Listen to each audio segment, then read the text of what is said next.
অন্য থেকে যে কমিটিটা করে দেওয়া হয়েছিল, বিশেষ করে রুফটপ রেস্টুরেন্ট, নন রেসিডেন্সিয়াল বিল্ডিংয়ের ক্ষেত্রে, তার আজকে ফাইনাল মিটিং হয়ে গেল, যেখানে একটা এসওপি প্রপোজড হল।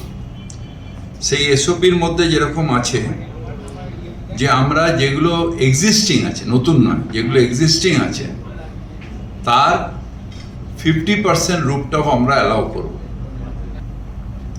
আর 50% তাদের রাখতে হবে ওই বাড়ির মানুষকে, যাতে রেস্কিউ আমরা করতে পারি। রাস্তার দিকে ওরা রেস্টুরেন্ট করতে পারবে না 50%-এর মধ্যেও।